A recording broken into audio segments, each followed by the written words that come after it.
Search कीजिए मेरा channel सनातन ज्ञान मंथन और सब्सक्राइब बटन और नोटिफिकेशन बेल को ऑन करना ना भूलें। इससे आपको हमारे चैनल से जुड़े सभी नए अपडेट मिलते रहेंगे। नमस्कार दोस्तों, आप सभी का स्वागत है आपके अपने YouTube चैनल सनातन ज्ञान मंथन में। आज मैं आप सभी के लिए एक और रोचक कथा को लेकर आई हूँ।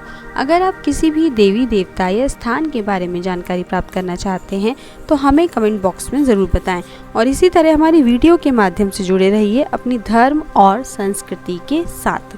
फ्रेंड्स, आज मैं आप सभी के लिए भगवान विष्णु के वाहन गरुण देव की कथा को लेकर आई हूँ, जब उन्होंने अहंकार के वशीभूत होकर भगवान शेषनाग के पुत्र को बना लिया था बंदी। तो बिना किसी देरी के शुरू करते हैं हमारी आज की इस रोचक कथा को। प्राचीन काल की बात है। शेषनाग का एक महाबलवान पुत्र था। उसका नाम मणिनाग था।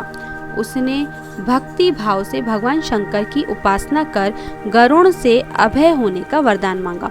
भगवान शंकर ने कहा, ठीक है, गरुण से तुम निर्भीक हो जाओ। तब वह नाग गरुण से निर्भय हो क्षीरशायी भगवान विष्णु जहाँ निवास करते हैं वह क्षीर सागर के समीप विचरण करने लगा।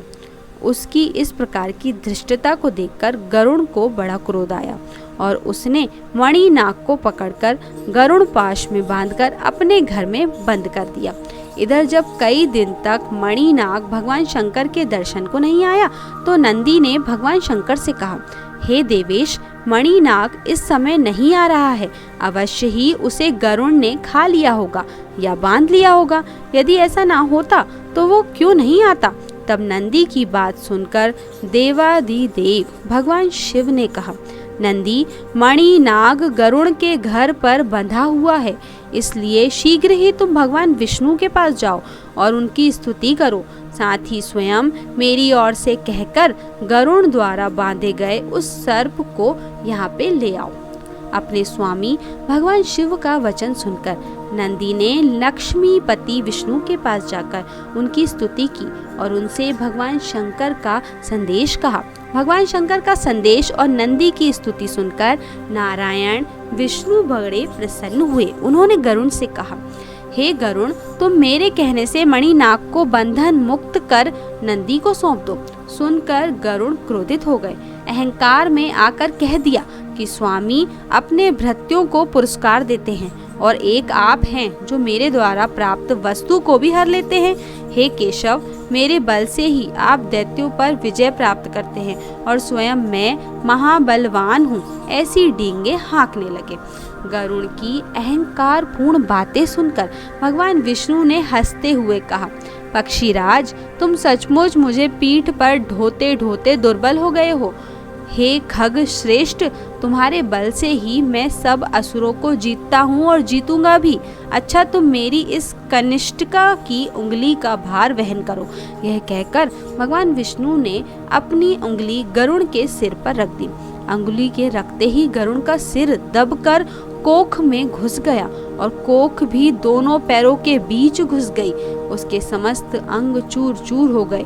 तब वे अत्यंत लज्जित, दीन, व्यथा से कराहता हुआ हाथ जोड़कर विनीत भाव से बोला, हे जगन्नाथ, मुझ अपराधी भृत्य की रक्षा करो। रक्षा करो प्रभु।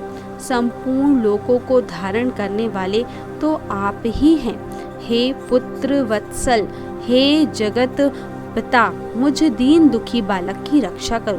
कहकर भगवान की स्तुति करने लगे। यह देखकर करुणामयी भगवती लक्ष्मी ने भगवान जनार्दन से प्रार्थना की कि प्रभु, गरुण आपका सेवक है, उसका अपराध क्षमा करके उसकी रक्षा कीजिए। भगवान ने भी गरुण को विनीत और अहंकार रहित देखकर कहा कि हे गरुण, अब तुम भगवान शंकर के पास जाओ। उनकी कृपा दृष्टि से ही तुम स्वस्थ हो सकोगे।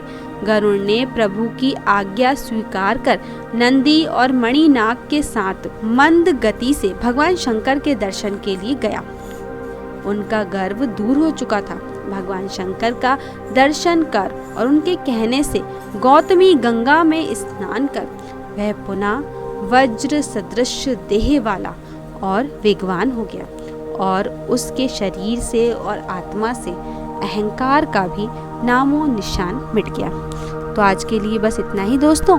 हम कल फिर मिलेंगे एक नई कथा व रोचक जानकारी के साथ। अगर आप सभी को हमारी आज की वीडियो ये पसंद आई हो तो इसे लाइक करें और ज़्यादा से ज़्यादा लोगों के बीच में शेयर करें, और हमारे हिंदू धर्म से संबंधित कथा व जानकारी के लिए सब्सक्राइब करें हमारे YouTube चैनल सनातन ज्ञान मंथन को, और फेसबुक पर फॉलो करें हमारे पेज को।